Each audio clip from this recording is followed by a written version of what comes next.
सुन रहे हैं संदीप सुमन को। केहन कठोर भेलो जान हमरा भूल गेलो जान, केहन कठोर भेलो जान हमरा भूल गेलो जान। अपना बना के हमरा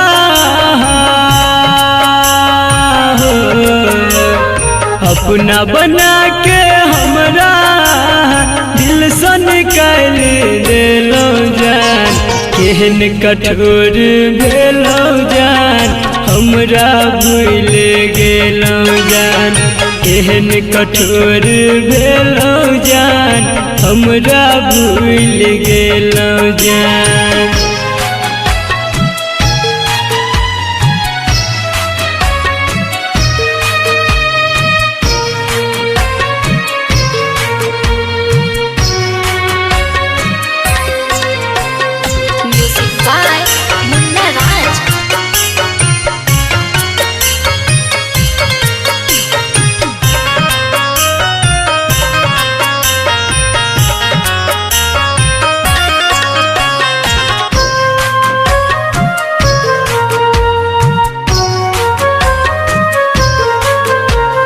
पहले रही दीवाना हम अब भेलो बेगाना हम।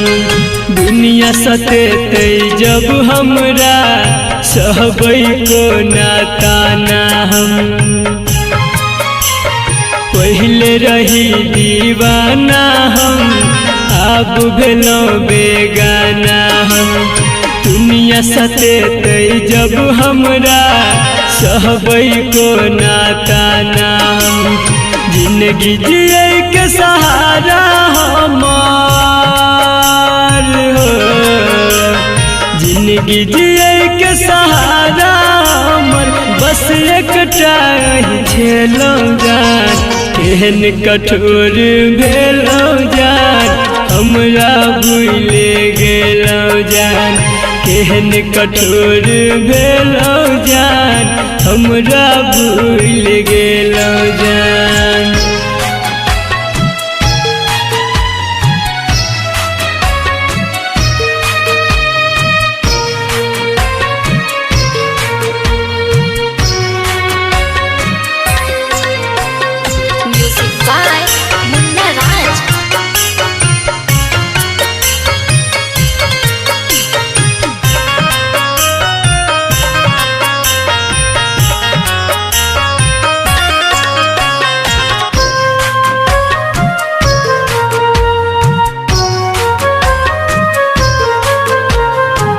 नहीं पाब अहाँ बिन दूर रह के हम एक दिन।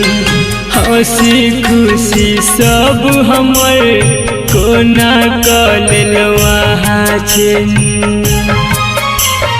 जी नहीं पाब अहाँ बिन दूर रह के हम एक दिन। हंसी खुशी सब हमर कोना कऽ लेलो अहाँ छिन। संदीप विकास शत्रुधन कहे हो, संदीप विकास शत्रुधन कहे कोना बदल गेलो जान। केहन कठोर भेलो जान हमरा भूल गेलो जान, केहन कठोर भेलो जान हमरा भूल गेलो जान।